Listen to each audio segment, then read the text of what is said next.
Earlier, Chinese hackers used to participate in hacking competitions around the world and get the first position, but after 2017, their presence suddenly disappeared. At first, no one understood why Chinese hackers were not participating. But then in 2019, an incident happened which exposed the dangerous plan of China. Nazarene, in March 2017, a group of hackers from China went to Vancouver, a city in Canada. Their mission was to find the hidden vulnerabilities in the world's most used software and devices.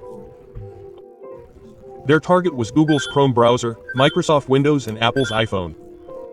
But these people had not gone to do anything wrong. They had gone to participate in a legal hacking competition called Porn2On. This is the biggest hacking competition in the world in which hackers hack the software of companies and find security flaws or loopholes in it, and in return they get a cash prize. There are different prices in this competition, from $0.5 lakh to $1 million. The biggest prize is received for finding a vulnerability that no one has found before, and this is called zero-day vulnerability. When a hacker finds such a flaw, those details are given to the same company like Google, Microsoft or Apple so that they can fix that problem or loophole immediately by releasing a new update, and hackers get a cash prize of millions of dollars. That is, this is an ethical hacking competition in which hacking does not harm anyone but rather improves security. For many years, Chinese hackers were at the forefront in such competitions. Be it Porn2On or any other hacking event, Chinese hackers always won. But everything changed suddenly after 2017. Chinese hackers who used to participate enthusiastically in hacking events around the world suddenly disappeared. Everyone noticed the lack of Chinese hackers in all the hacking events that took place after 2017. This silence was bothering everyone, especially America. And during this time, a random message from a big cybersecurity firm of China made everyone's ears perk up. Key360 is a top cybersecurity firm of China. A statement of its CEO Zhou Heng'ai came to the public in which he was seen criticizing these Chinese hackers a lot. He said that why do they go and show their hacking skills to foreign countries? He gave this statement to China's news agency Sina, in which Zhou said that performing well in such events is just an imaginary victory. That is, just a show-off. His stance was that the vulnerabilities you people look for are not worth a few lakh dollars but billions of dollars. Shortly after this statement by Key360 CEO, Chinese hackers stopped participating in international hacking competitions. But it turned out that Chinese hackers did not do this voluntarily, but the Chinese government stopped them.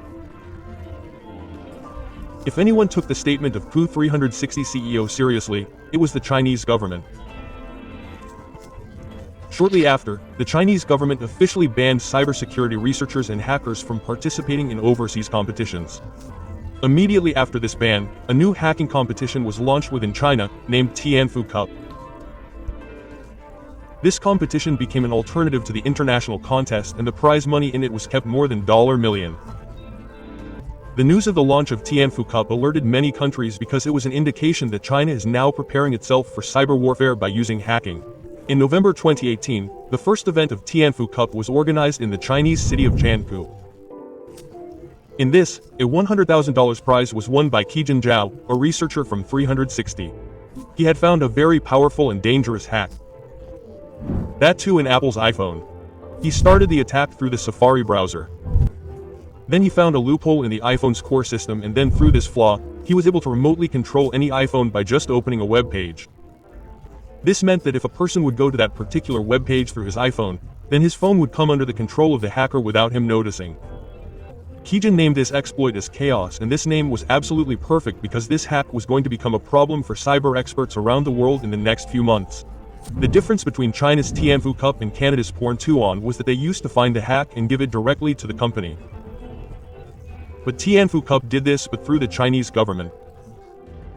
The Chinese government bound him that whatever hack is found in Tianfu Cup will not be given directly to the company. Rather, it will first be given to the Chinese government, and then the government will itself deliver it to the company. And the real destruction was to happen in the meantime. This was a hack that if sold in the black market could fetch millions of dollars and could be used by criminals or governments to spy on thousands of people. After 2 months, in January 2019, Apple released an update in which the flaw that Qijun had found was silently fixed. But the real surprise came in August 2019, i.e. after 7 months. Google published a research paper in which they told that a mass-level hacking campaign was going on iPhones, and people's phones were being hacked on a large scale. This research by Google identified 5 different exploits, and one of those 5 was the same exploit that Kijin had shown in the Tianfu Cup. That is, the exploit that won Kijin the prize was the same exploit that was being used for mass surveillance of iPhones. Google researchers reported in their report that many things in the hacking attacks they caught in the real world were similar to the exploit. But Google did not reveal who carried out this attack and who were the people who were hacked. But later it was found out that the victims were Uyghur Muslims and the attacker was none other than China's own government. Since 2014, China has committed very serious human rights violations against Uyghur Muslims and other minorities. All this is happening in China's northwestern province Xizang. Here China had imprisoned lakhs of people in camps without any crime. The women there were sterilized to reduce their population. Cases of torture and sexual abuse were also reported inside the camps. Every phone there was monitored to see if anyone had any religious content. If anyone was found to have anything, he was given the harshest punishment. Chinese officials say that we are doing all this to avoid extremism. But America and many other countries have declared it genocide.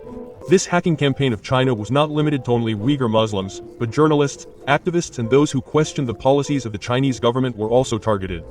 When Google researchers published a report about iPhone hacking, after a few days the media connected all the dots. Then later Apple also told in a post that this hack actually continued for 2 months, and this was the time when Kijin won the Tianfu Cup.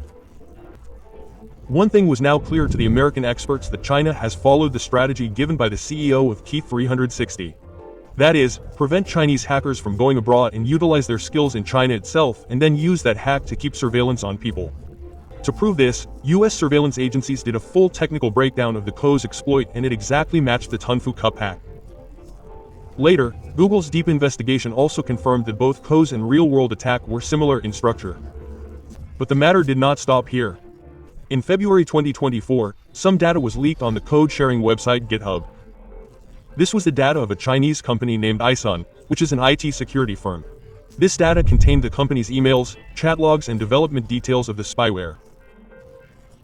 The leaked data revealed that the company makes cyber spying tools, and later these tools are given to the Chinese government and the People's Liberation Army. The leaked chats mention contracts between the Chinese Ministry of Public Security and iZone. It was revealed that iZone charges the government $00 to $75,000 for every hacked email inbox.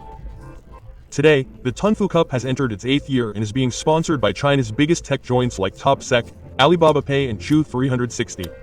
But now American officials are very concerned because the people and companies involved in this competition are seen to have links with the Chinese military. TopSec is a Beijing-based company that organizes the Tianfu Cup. According to US officials, this company is actually recruiting Chinese nationalist hackers through the Tianfu Cup. All these things indicate that China is preparing its cyber weapons under the guise of Tianfu Cup. And when national powers support hackers, it is not to win awards, but their motive is something else. In 2024, the data of the US Treasury Department was hacked. According to the US, Chinese state-sponsored hackers hacked the computers of the US Treasury Department and stole sensitive documents. In 2024 itself, Chinese hackers hacked the networks of at least 9 US telecom companies, including AT&T versus Verizon and T-Mobile. In 2002, Typhoon, a Chinese hacking group, targeted the energy and water filtration systems of the US. In 2023 also, a malware attack was revealed which was carried out on the US military base in Guam. These are references to some of the hackings in which Chinese hackers were involved. Experts say that whenever Chinese hacking groups target any infrastructure, they silently maintain their access inside the system for many years and cause damage only when the time comes. All these things show that China is preparing an army of hackers within itself to prepare for cyber war. A war in which not a missile but only code can bring the whole country to its knees. Where network jams will cause more damage than airstrikes.